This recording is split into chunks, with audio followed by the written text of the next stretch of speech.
I'm WastelandFirebird, and we are at the National Motor Racing Museum in Bathurst.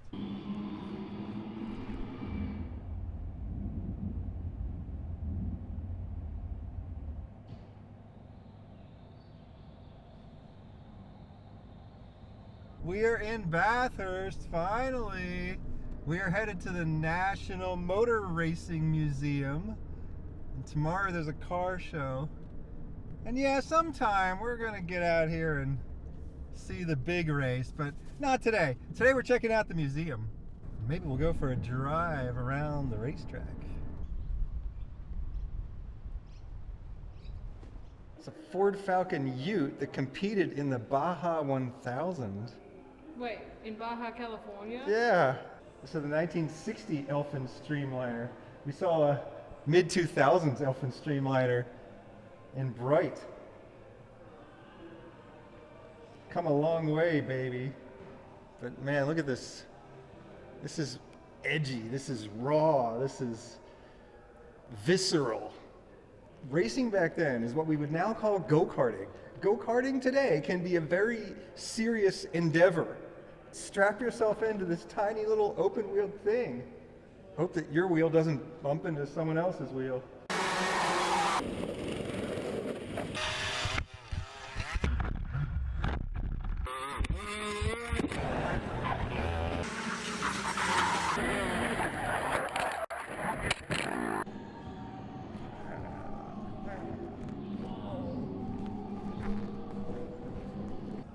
Nissan Skyline GTRs, Group A, built to race against the Ford Sierra Cosworth. That would have been a race I would have wanted to see. I could find some of that on YouTube. Interesting stuff now on top of the mountain. Dickie Johnson at the wheel of the 17 car, and car number 2. Anders Olofsson back in that car. Peter Brock was one of the drivers of this car in the 1979 Repco Reliability Trial.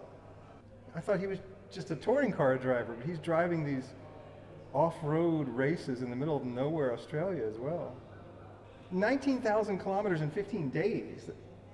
That's more than 10 hours of driving a day. Am I doing my math right? Of all the long-distance motoring events around Australia, this is to be the longest, fastest, and most taxing on cars and competitors. 3 Commodores came in first, second, and third. Isuzu Gemini touring car, that is cool. Has plaid seats even. Back when race cars actually resembled cars you could buy. That's why I've never been that interested in modern auto racing. Cars are exactly the same, built to some spec. They don't look like anything you could even think of legally driving on the road or buying at a showroom. And the track they're racing on doesn't look anything like a real road. Back in the old days, they would take real cars and drive them on real roads and call that an auto race. That's my kind of racing. In a purple 2010 Challenger. They actually just flew in from Australia. I believe Sydney, Australia. Speaking of real cars and racing, I mean, you can pretty much buy these if you have hundreds of thousands of dollars, so that's pretty cool. When you're born, first thing you want to do is eat. Some point early on in your life, you want to play, and you want to run around and move from place to place. Well, a car is a way to play, and it's a way to move around from place to place. You might think that humans have nothing in common with cockroaches, but we do. Any creature that eats probably has a memory of where to find food. It's one of our most fundamental functions of our brain. And you have to be able to avoid threats and find your way back home. So driving is a way to enhance our natural abilities of moving from place to place. Driving is a primal act. Ford Cortina, it can be a very practical vehicle if you choose to use it that way, but it can also be a lightweight, sporty, and fast as hell race car. GT500. In automotive news, in Sydney, they're expanding WestConnex, the second longest road tunnel in the world after one in Norway. They've added a new interchange and it's been described as maze-like or spaghetti-like. And they're blaming the drivers, of course. They don't say, oh yeah, sorry, we designed it badly, or sorry, your GPS doesn't work down there and we haven't been handing out paper maps to nearby residents, so literally everyone who goes into it gets lost. They say, don't back up in WestConnex. Well, if you gave us more exits, we wouldn't have to back up. The reason people back up is because they don't want to be driving for 45 minutes just to turn around. I would describe it as a Kafkaesque nightmare. Oh God, we are going into WestConnex. I'm WastelandFirebird. We're in WestConnex. This Kafkaesque nightmare. This car was actually driven by Peter Brock. So many of these cars here are not just cars, they're historically important cars. John Goss, I know that name. Who takes the checkered flag to win the 1954 Hardy Frodo 1000 for John Goss, and it's a little later John Goss in the pit, who at last has won the Hardy Frodo 1000. This is one of the Ford Falcons that participated in the 1-2 finish in 1977, which I knew about before I even came to Australia because of the film Love the Beast. And from that moment on, I just simply fell in love with that car. What got Eric into driving seriously was like every kid back in the 70s watching Peter Brock and Dick Johnson and Alan Grice, all these guys racing Bathurst. Nissan Bluebird Turbo. If you love Japanese cars, there's just not much of a racing history for them in the US. But in Australia, George, a man of great experience, he knows the lines around this Bathurst circuit so well. the Australian car market hasn't always been entirely Australian cars. There have been a lot of Japanese cars on the Australian car market, and so there have been a lot of Japanese cars in Australian racing that we never got to see much of in the United States. So I really feel like I missed out. My two favorite kinds of cars are American or Australian muscle cars and Japanese sports cars. Imagine being able to watch racing with either of those anytime I wanted. 3 times Supercar champion. That's so cool. This was not the result of an accident. It was the result of an on purpose. E30 M3 is just the coolest, best BMW of all time, and this is the Group A racing version of it, and it was driven by Peter Brock. Is there anything that Peter Brock didn't drive? Peter Brock in car 56, the mobile BMW, gets it sideways as he takes the green flag for the start of his hot lap. All right, here we go, the Ford Sierra Cosworths RS 500.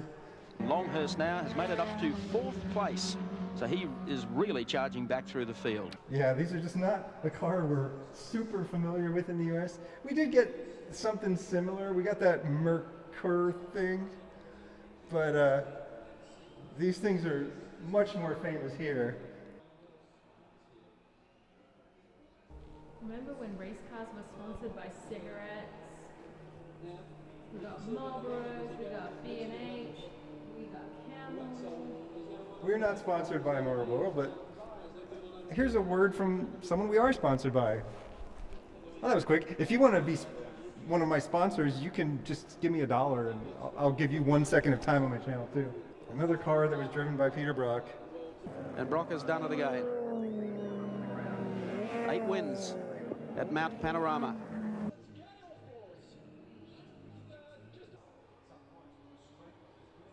It's the racing version of the walkie. Starting to understand why people love these things so much. Listen to the cheers up here. He's got a huge following here at Mount Panorama. A lot of Victorians here. Just brushes the brakes off. Cuts the road down as short as he can. The crowd going berserk. Larry's a big favourite up here. Doing a superb job. 111.3. 1:03.84. Oh, here we go. An AU Falcon that I can get behind. They even fixed the headlights. Doesn't look so goofy on this one. 2002. Oh, you can see how he's struggling for grip there. The green-eyed monster. Hand-painted lettering. You can see the brush strokes. But the devil's number doesn't worry McPhee as he sets another new lap record of 2 minutes 56.8. Look at the seat. Look at the metal flake paint. Oh my god, I love this. If anyone out there who loves me and knows how to make these kind of seats, please make me one. I'll at least take a seat. You don't have to give me a whole bike, just make me this pretty seat. They could upholster your Jimny with leather, Australian flags, with metal flake inside the leather. But not this material, because imagine how sweaty we'd be and we'd stick to our seats. It'd be worth it. Leather suits. Back in the time when leather was the only layer of protection you're going to get. Leather just looks more and more awesome the older it gets, though. And speaking of which, this jacket is going to be auctioned on eBay. The link will be in the description. 100% of the proceeds will go to the charity of my choice, and the charity that I have chosen is my bank account. This jacket originally came from England, and it had something else on the back, and I put a Firebird over it, and I put all the spikes in it. None of the zippers work. It's in terrible condition, but it looks amazing. Now, we did have a problem at the last auction where someone actually attempted to wear the jacket that they won. It's not meant to be worn. It's more of a work of art, or perhaps you'd like to put this into a museum. It's a piece of history. I can't allow you to wear the jacket, so you're going to have to sign some forms, but it is up for auction and you can buy it. There is no reserve. It's going to just start bidding at $1, so you might be able to win it for $1. Take a look. Who knows? Well, this should be interesting. Honda Lego crate. Can't wait to see what that turns into. I know this one. I know this one too. Before I ever came to Australia, I heard about this thing. Did it travel across the country? Solar car. It was made by students. Initially built in 1987. Built and rebuilt again.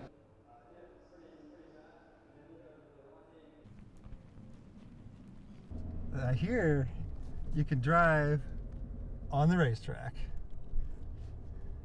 This is pretty wild. It feels like I'm doing something I definitely should not be doing right now without permission.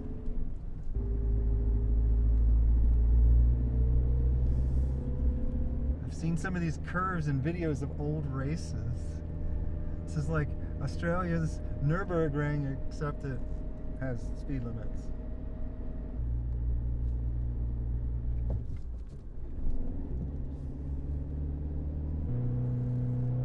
Oh, 60, huh? First time I saw a speed limit sign here, 60. It's not too bad. We can have a little bit of fun at 60.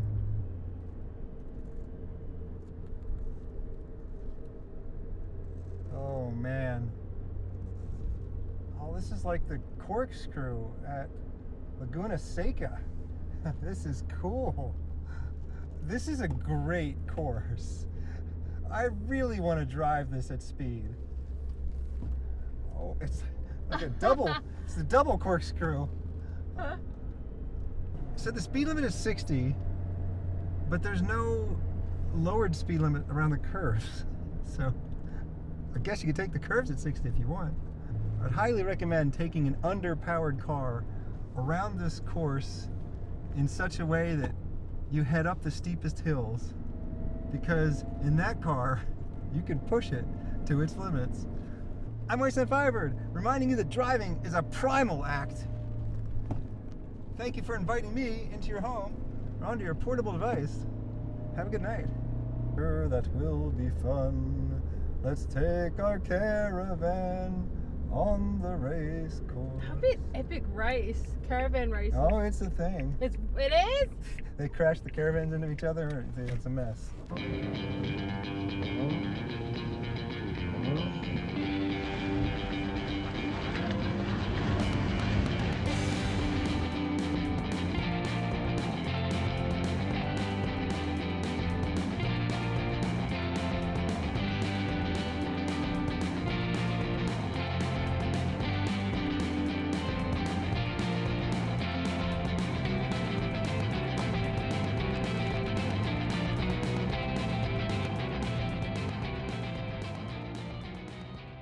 Thanks to Matt Skelly for the camera work.